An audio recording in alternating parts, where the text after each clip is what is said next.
ఓం నమ శివాయ. నమో కాళభైరవాయ నమ. విధాత టీవీ ప్రేక్షకులు ప్రతి ఒక్కరూ సుఖ సంతోషాలతో ఉండాలని ఆ మహాకాళభైరవుణ్ణి రాజశ్యామలాదేవిని ప్రార్థిస్తూ మీ విశ్వసాయి గురూజీ. అందరికీ విజయదశమి శుభాకాంక్షలు. ఆ అమ్మవారి ఆశీస్సులతో అందరూ ఆనందంగా ఉండాలి, అష్టైశ్వర్యాలతో ఉండాలని భావిస్తాను.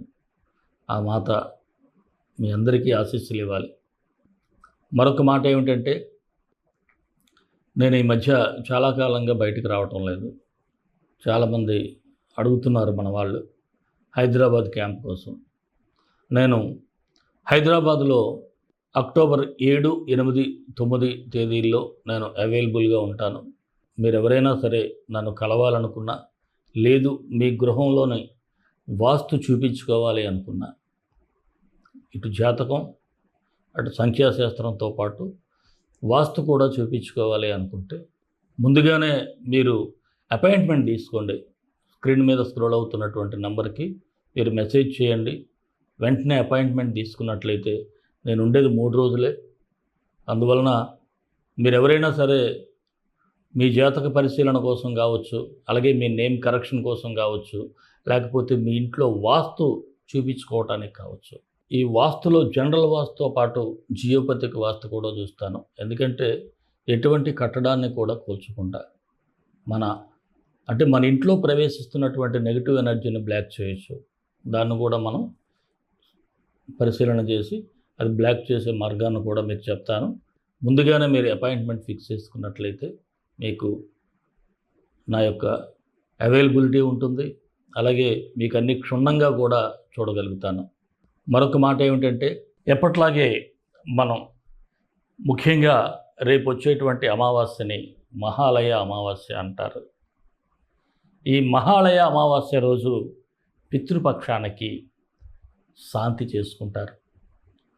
వారి యొక్క ఆత్మశాంతికి, తద్వారా మన కర్మలను తొలగించుకోవడానికి, మనకి ఏదైనా అబ్స్ట్రక్షన్స్ వస్తే వారి ఆత్మ శాంతింప చేయటం ద్వారా కూడా వారి అనుగ్రహం కలుగుతుంది. అయితే దీనికి మనం ఎలా చేయాలి, ఏమిటి చేయాలి అంటే అనేక మంది అనేక రకాలుగా చెప్పచ్చు. ప్రతి మనిషి మరణించిన తర్వాత కాళభైరవ యాతన అనుభవిస్తాడు. అలాగే ఈ పంచభూతాలకు అధిదేవత అయినటువంటి ఎవరైతే శివకేశవులు కాళభైరవుణ్ణే పంచభూతాలకు ఒక అధినాయకుడిగా ఆయన ఏర్పాటు చేశారు. మన శరీరం కూడా పంచభూతాల్లో కలిసి ఉంటుంది. అలాగే అగ్నికి చివరిలో అర్పణం అవుతుంది. మనం ఇప్పుడు చేయాల్సింది ఏమిటి అంటే మహాకాళభైరవ శాంతి హోమం చేయాలి. తద్వారా పితృదేవతల ఆత్మకు శాంతి కలుగుతుంది. అగ్నికి ఎప్పుడైతే మనం అర్పణం చేస్తామో పితృదేవతలకి తప్పకుండా మీ యొక్క కర్మదోషాలన్నీ కూడా తొలగిపోతాయి. అలాగే రెండవ ప్రక్రియ ఏమిటి అంటే అన్నదానం. మనం ఎప్పుడూ కూడా అన్నప్రసాద సేవగా భావిస్తాం. ఎందుకంటే ఎదట వారికి అన్నం పెట్టడం ఒక భగవంతునికి పెడుతున్నట్టుగా భావిస్తాం. ఇప్పుడు మనం పితృదేవతలకు పెడుతున్నట్లుగా భావిస్తాం. మీ పితృదేవతల పేరుట ఇప్పుడు మన అనాథాశ్రమంలో పిల్లలకే కాదు, బయట కూడా నిరాశ్రయులకు మీ పితృదేవతల పేరుతో ఈ యొక్క అన్న ప్రసాద సేవ కూడా జరుగుతుంది. ఎవరైనా భక్తులు పరోక్షంగా పాల్గొనాలి అనుకుంటే ఈ స్క్రీన్ మీద స్క్రోల్ అవుతున్నటువంటి నంబర్కు వాట్సాప్ చేయండి. తప్పకుండా మీరు పరోక్షంగా పాల్గొన్నట్లయితే మీ పితృదేవతలు శాంతించడం ద్వారా మీ యొక్క కర్మలు, అంటే మీరు ఏదైనా పని చేసేటప్పుడు అబ్స్ట్రక్షన్స్ కలగటం, అంటే ఏదైనా ఆగిపోతూ ఉండటం ఏదో ఒక విధంగా, ఇవన్నీ తొలగాలి అనుకుంటే తప్పకుండా ఈ కార్యక్రమంలో పాల్గొనండి. మీకు తప్పకుండా కాళభైరవుని ఆశీస్సులు, మీ పితృదేవతల ఆశీస్సులతో మీరందరూ సుఖ సంతోషాలతో ఉంటారు.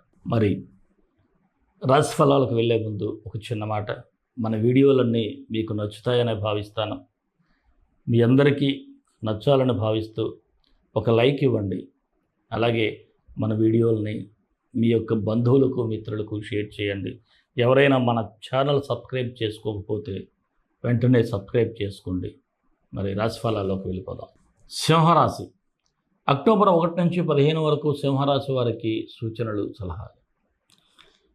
ప్రస్తుతం అయితే పరిస్థితులు మీకు సానుకూలంగానే ఉన్నాయి. సింహరాశి వారికి అనుకూలంగానే ఉంటుంది. అయితే ఇక్కడ ఒక విషయం చెప్పాలి. లైఫ్ వాల్యూస్ మీకు అర్థమయ్యే పరిస్థితులు అయితే కనిపిస్తూ ఉంది. ఇదంతా ఒక స్వీయ అనుభవం.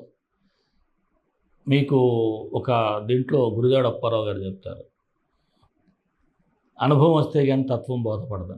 అలాగా స్వీయ అనుభవంతోనే మీకు కొన్ని నిజాలు తెలియటం, ఒక లైఫ్ లెసన్స్ అనేవి అర్థం అవుతాయి.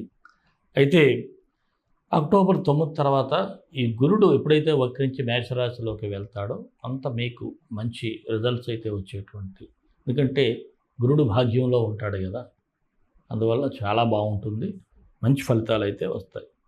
అలాగే మీరు కొన్ని సందర్భాల్లో మీకు శక్తికి మించినటువంటి కార్యక్రమాలు చేస్తారు, దైవం మీద భారం వేస్తారు, భగవంతుడు నన్ను చూడకపోతాడా అనేటువంటి ఒక ఆలోచనతో మీరు శక్తికి మించినటువంటి పనులైతే చేస్తారు. ఇక ప్రభుత్వ పరంగా చూసినట్లయితే రావాల్సిన బెనిఫిట్స్ ఏమైనా ఉంటే ప్రభుత్వం నుంచి, ఆర్థిక పరిస్థితులు కావచ్చు, మరొకటి కావచ్చు, ఏదైనా సరే అక్కడ మీకు పనులయ్యేటువంటి ఛాన్సెస్ అయితే ఉన్నాయి. అలాగే బద్ధకాన్ని ముఖ్యంగా వదులుకోవాలి.